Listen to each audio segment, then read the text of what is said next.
आपका हमारे चैनल में स्वागत है। आज हम आपको उस विषय के बारे में बताएंगे जिससे ज़्यादातर लोग अनभिज्ञ हैं कि एक समय ऐसा आ गया था भगवान श्री कृष्ण के सामने कि एक माँ के श्राप से वह हार गए थे और उन्हें संसार छोड़ना पड़ा था। आपको शायद इस बात पर विश्वास नहीं होगा, लेकिन हाँ, ये सच है। इसके पीछे बेहद ही अद्भुत तथ्य हैं जिनको सुनकर आपको बहुत सी नई एवं रोचक जानकारियां मिलेंगी। जानकारी अति महत्वपूर्ण है, इसलिए आपसे अनुरोध है कि आप वीडियो को पूरा सुने, अंत तक सुने, बिना स्किप करें, ताकि आप तक ये जानकारी पूर्ण रूप से पहुंच पाए। वीडियो अच्छी लगे तो लाइक एवं शेयर कर दीजिएगा एवं चैनल को सब्सक्राइब कर दीजिएगा। तो चलिए शुरू करते हैं ये अति महत्वपूर्ण जानकारी भरे वीडियो को लेकर भगवान श्री कृष्ण का नाम। ओम नमो भगवते श्री गोविंदाय। यह तो सर्व विधिवत है कि तमाम षड्यंत्रों, दाव पेचों और छल कपट के बाद महाभारत का वह महायुद्ध संपन्न हुआ जिसने भव्य भारतवर्ष के कल्पांत को साकार किया। इस युद्ध में कौरवों की पराजय के साथ जाने कितने ही महारथी काल कवलित हो गए। इस युद्ध में पांडवों की विजय के साथ एक नए भारतवर्ष के उदय की प्रस्तावना लिखी गई। हस्तिनापुर का साम्राज्य पांडवों के अधीन हो गया। महाभारत के युद्ध ने कितनी ही माओ की गोदें उजाड़ दी, पर उनमें से एक ऐसी भी थी जिसकी पीड़ा अविनाशी थी। वह थी हस्तिनापुर की महारानी, 100 कौरवों की माता गांधारी, जिसके सारे ही पुत्र इस युद्ध की भेंट चढ़ गए थे। महारानी गांधारी ने अपने समस्त पुत्रों के साथ ही अपने वंश का समूल नाश अपने सामने होते हुए पाया। इससे भी अधिक दुख उन्हें इस बात का था कि श्री कृष्ण के होते हुए उनके साथ ऐसा अन्याय कैसे हो गया।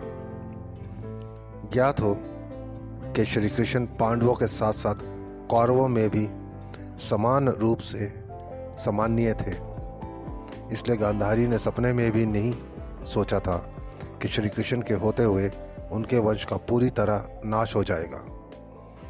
उनका मन इस होनी को स्वीकार करने को तैयार नहीं था। उनका अंतर्मन बार बार चित्कार कर कह रहा था कि जो श्री कृष्ण सारे संसार के पालक हैं, कर्ता धर्ता हैं, जिनके संकेत मात्र पर यह समस्त विश्व चलायमान है, वे अगर चाहते तो महाभारत का युद्ध रोक सकते थे। न युद्ध होता, न कुरुवंश निर्वंश होता। इस तरह मोह में अंधा हुआ माँ का मन हत्या की पीड़ा से धधक रहा था और हर तरफ से घूम फिरकर श्री कृष्ण को ही दोषी मान रहा था। इस मनोस्थिति में विक्षिप्त सी हो गई गांधारी से पीड़ा दग्ध हृदय से श्री कृष्ण के लिए श्राप निकल पड़ा।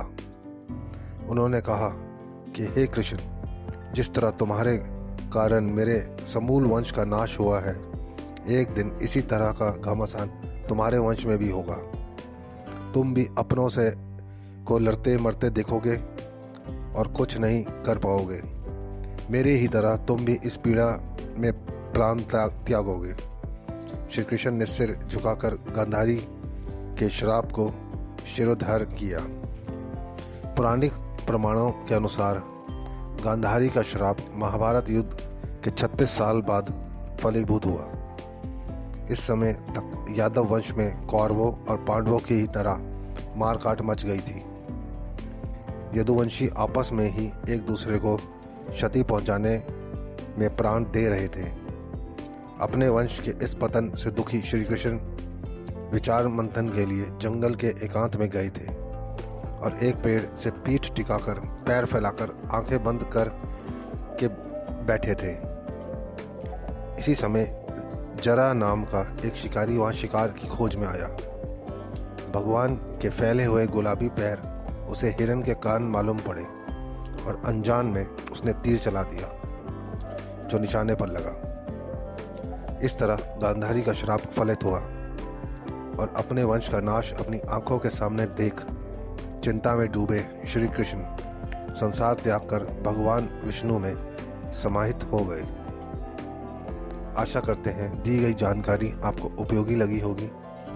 वीडियो में अंत तक बने रहने के लिए आपका धन्यवाद। वीडियो अच्छी लगी हो तो लाइक एवं शेयर कर दीजिएगा एवं चैनल को सब्सक्राइब कर दीजिएगा। चल मिलते हैं एक नए एवं रोचक वीडियो के साथ। जय श्री कृष्ण।